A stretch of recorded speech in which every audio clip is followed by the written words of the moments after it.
your music, right, you started moving into different areas, right, and taking that philosophy with you. And I think that's something that a lot of people don't necessarily understand about some of the other things that you do, right? Okay.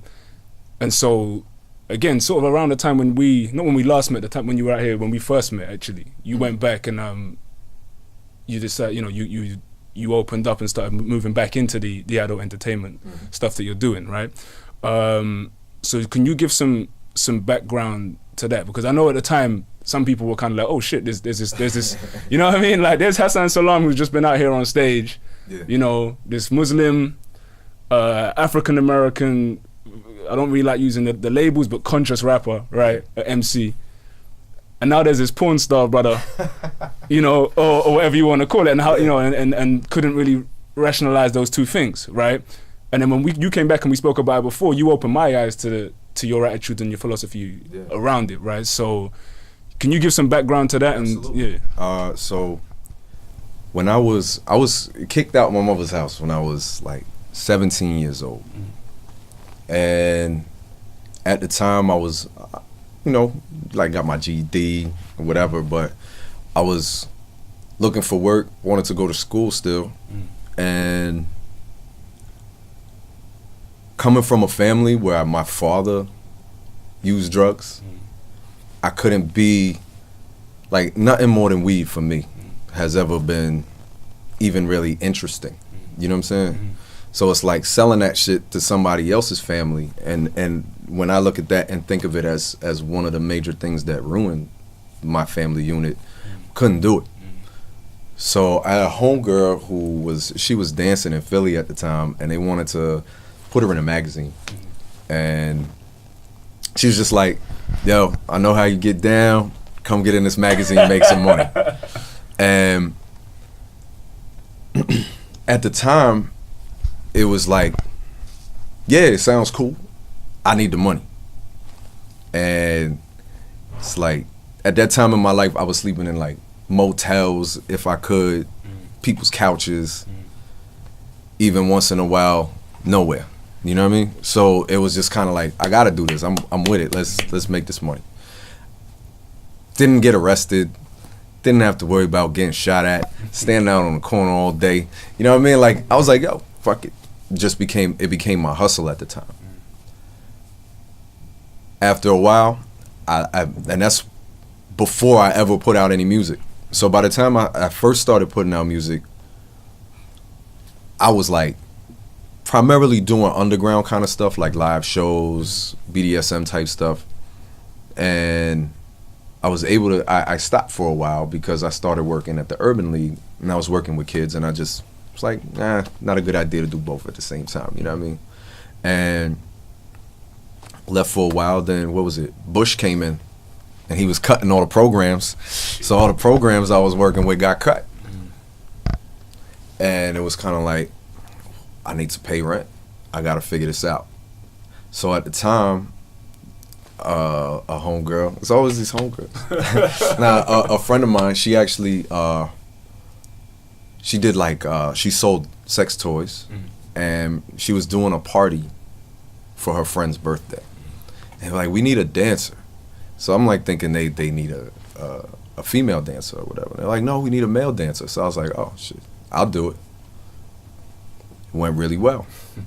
So I took the name King Noir because I also started doing something called erotic touch massages. The reason I took the name King Noir is noir, I spell it with the E. Like in the French, that means like feminine. So it's like a king who takes care of black queens.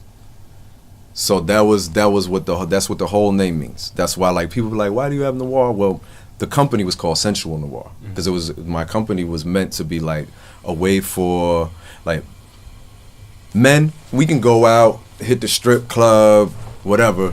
Don't nobody ask twice. Nobody really even cares at this point. It's not outside of normal life for anybody. But if a woman says that she went to go to a male review, most people will start to judge her automatically, look differently at her just because she wanted to go get entertained. You know, this is a form of entertainment. So that's why I wanted to cater something different, because also a lot of entertainment for women in that same genre, in that same area, is men kind of making it like what men would want instead of paying attention to what a woman wants, which is usually the problem with most people's relationships and sex lives anyway, right? Like, this is, I know what she wants, I'm not gonna ask her. You fucking up right there. But so that was where it was going. And then around the same time, I met Jet Setting Jasmine. She was going through a exploration in her own life, kind of opening up new areas and ideas of sexuality within her own life. So I got interviewed by her on a radio show, and the radio show is like, what is it like for having relationships and you're an adult in the adult entertainment industry? We learned a little bit more about each other. She found out that I do like parties, and she was doing parties as well. So we decided to work together. We started doing something called Fantasy Flight Parties. Primarily with Fantasy Flight Parties, we're dealing with married people, couples, or like bachelorette parties, people about to get married. So a lot of what we do, and Jasmine is actually a therapist. She got all types of degrees on the wall, so she know what she talking about. You know, and it was kind of like she had a clinical background, and I had this experience. I had this just being out there and being in the industry, and then somewhat from music, just traveling the world. So we were able to work really well together and answer a lot of questions. Because that's always like been like, people think, oh, you guys just throw like crazy sex part. Nah, we in there answering questions. You know what I'm saying? Like but helping people learn themselves. You know, I think here in the UK you guys call it a hen party. Yeah. So like bachelorette parties in America are very similar to hen parties. Someone shows up with a dildo and sells them, and they got dildos in red, pink, and blue. You're gonna do the same thing with everyone, but everybody's body is different. Not everybody is gonna get the same sensation or enjoy that toy as much as they'd enjoy another toy, or maybe you don't enjoy toys at all. You know, maybe a certain blockage that you have is because of a bad experience you had in your childhood, or a bad relationship that you went through, or you just don't like the way that you look in the mirror. Or we've worked with couples. Like, one of my favorite things that we ever did, we worked with a couple, and the brother was in the military, and he had got an injury from like shrapnel or something like that, and it gave him problems in his back. And he straight up said, like, I just want to make love to my wife. And he was like, very specific though. He was like, doggy style, my favorite position. So I want to do doggy style again with my wife. How can we figure this out? And at the time we were showing a lot of tricks on like the door swing. So we were like, all right, we're gonna get your wife in this swing, and they had their clothes on or whatever. They were, so we were just showing them like different comfortable positions. So like you could use the door to keep your back, so that way when she throw it back, you're not gonna hurt yourself. You know what I'm saying? And it was just like the smile on both, because you could tell like they didn't have a problem loving each other. These were two people that were in love, and the man just wanted to make better love to his wife. You know, and that's what we do. And so also through that, we would get questions, especially from black women. Like, why is every black woman in porn, why does she have to be so ratchet? Why does she have to make us look bad? Why does she have to sound so ignorant? Why does she have to be a walking, talking stereotype? Why does every brother in the porn got to be a thug? Why does he have to embarrass us? Instead, why can't we see passion? Why don't we ever see black people kiss? Why don't we ever see black people in a porno together? Why do they always have to be with white people? You know what I'm saying? Like, we would get all of these questions, and it came to the point of, you know, even in my own mind, I had just been thinking from my experience in it before, like, if I could see what I wanted to see on screen, there would be passion, there would be romance. Not to say it couldn't still be hardcore and kinky and freaky and all of that, but you can do all of that with your loved one, with your partner. You know, and that's when we started Royal Fetish Films. So, you know, we were actually here in London around this time. We were at Eroticon, and we do a lecture discussion on racism in adult entertainment and how to change it. Because, you know, it's like, it sucks. You can't even have sex without racism bothering you. You know what I'm saying? Like, the most basic of everything. Like, and I think about it, it's like every single way you look, in order for a racist system to work, they have to come at you in every way possible. So like, you can't even eat without Uncle Ben and Aunt Jemima, or you know, Chiquita Banana, or whatever stereotype they're peddling to you in food. So, sex too. I mean, we've in America, you know, been raped, brutalized sexually.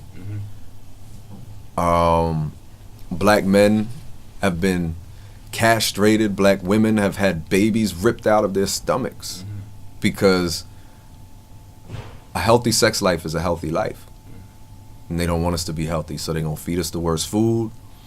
You know, they're going to give us the worst books in our schools, and they're going to make sure that we hate our bodies and that love is the farthest thing from us. When you think about it, even in hip-hop, how do we... bitch became the biggest word to be used. Bitch and nigga. If you look at your woman as a bitch and yourself as a nigga, that's no love. That's no love for your queen. That's no love for yourself. So there's so many ways that can be confronted, that can be battled. You know, also in regards to sexuality, there are a lot of different ways that people look at life. In regards to like fetishes and things like that, you know me, I've always been an exhibitionist. That's why I'm so comfortable on stage. You know what I'm saying? Like, people be like, yo, you be on stage throwing your shirt in the crowd, all this, doing the moonwalk and shit, whatever. And I can't even dance like that. But I have fun on stage because it's actually part of something that I enjoy, something that I just love. And having sex on camera, that shit turns me on. You know, it's not for everybody. That's why I don't put a porn DVD in my album, you know. So I think a lot of times when it comes to the hip hop aspect of things, there's certain things that get challenged. Like with Viper, when I was putting out Life in Black and White, the one main lyric that they had a problem with was treat her like a queen, fuck her like a porn star. For real? Yeah, and for me, I'm like, there's nothing disrespectful in there whatsoever. You know, so people hear it like those two things together and they don't understand. Because, you know, we come from a culture where, especially Christianity, where people have the Madonna whore complex. So like, and I've had this conversation with people a million times where it'd be like, yeah, I feel weird if my wife sucks my dick and then she kisses my kids. I'm like, I'm pretty sure your wife brushes her teeth or washes her mouth or whatever. And the same goes for you. If you're going to go down on her, I'm pretty sure like you're not just walking around with muck mouth for the rest of the week. Like, because if that's the case, it's not her that's the problem, it's you. Like, you have a dirty ass mouth and you shouldn't put it on her. Man, you said muck mouth. I got you off. Man said muck mouth. But you know what I'm saying? So it's like when it comes to the complex that people have, you know, that also is oppressive of your wife's sexuality. Because she might like all kinds of things. Not to say it's in that range, but it can be from there, could be over here, over there. But if you're saying like, no, you're the wife of my children, so you're not allowed to have fun sexually, then, you know, it's not as extreme as female circumcision, but you're doing that to her life. If not, it's not physical to that extent, but you know, you're oppressing her sexuality in that sense. So what we're doing is trying to tell people like, it's okay to be black and enjoy kinky shit.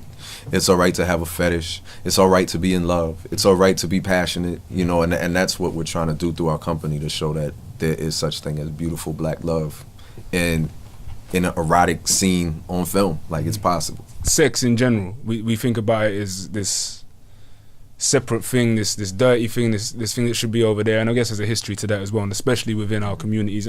But not only our community, I think an interesting thing that you present as a person is the Islamic community, right? And is there any kind of contradiction or conflict there with you as a Muslim having this attitude towards sex? Is there anything that other people have tried to put on you with that? Yeah, I mean, some people feel how they feel, you know, and I don't go around telling people how to live their lives. You know, there's some people who feel we shouldn't make music. So there's, you know, if you lived your life by what other people think you should or shouldn't do, then you might as well not have a life anyway. You should just be a robot. You know, if, for me, when it comes to Islam, it's my 5 pillars. If something is stopping me from making my zakat, or making my prayers, or hopefully one day taking my hajj, or any of that, you know what I'm saying? Like, I fast, I do what is prescribed. If people are gonna argue with me over hadith, I'm not really interested in doing that. So it's kind of like, not everybody is Muslim, you know? It's like if a Christian comes up to me and tells me their interpretation of the Bible. Like, you're already making the mistake of thinking that I believe the exact same thing as you here. You know, and I think it happens that way with Muslims from one to another, because we've confronted, and not even confronted, we've had the opportunity to speak with Muslims. I get messages from Muslims all over the world who are positive about what we do, but also messages from Muslims all over the world who are scared to express themselves sexually, which makes me even more so like, we got to keep going, because if we have the opportunity to share this, if it ruffles some feathers, so be it. There's somebody else out there who is feeling stuck because they don't have the opportunity to express themselves in a way that they would like to. And as long as anybody feels that way about anything, then something ain't right. I believe in freedom, justice, and equality for all people. And it's funny, I get less messages about porn, angry messages. I get more angry messages about standing up for rights for LGBTQ people. For real. Honestly. I get, and it's funny because, like, if you really do the numbers on it, there's a lot of Muslim countries that don't allow porn, but they be the biggest Pornhub and all that kind of stuff. Like, you'll see, you go on those sites, you see a lot of Arabic writing, you know. So it's like, it's, people are out there and interested. But I think it's really interesting to me, especially within the hip hop community, how afraid of giving people gender rights and rights to love whoever they choose to love. Like, I've gotten way more people mad at that shit. And it's a sensitive issue. Sorry, it is a sensitive issue within, I don't think even necessarily within the hip hop community. I'd say from my experiences in the UK, from the African and Caribbean community, that's where the biggest sensitivity lies with that, right? Again, I would say because of the religious elements, historical elements. What's your views on that? Because it is a real sensitive issue. I think that in regards to black manhood, whether it's been in Africa, the Caribbean, or North America, we've been oppressed to the point where if someone comes while you're on a plantation and rapes your wife, the master comes and rapes your wife, people just gotta eat that. Just think of the mind fuck of that. Or the master comes and rapes you, and you just gotta eat that. Nothing about, not even just the sexual aspect of it, because rape is about power. So I think that in regards to the powerlessness that we have felt over our own bodies, we lash out to extreme levels of like hyper-masculinity. Because if you got the police, they just gonna come shoot me. We just gotta eat that. You think about in America, the level of, proximity happens. Proximity is going to be the major cause of like black on black, white on white, purple on purple crime. You fuck with who's next to you. People don't be traveling too far to do most shit. But just speaking to black on black crime, we have a certain hatred for one another because we're afraid to hate the person who really is putting us in this predicament.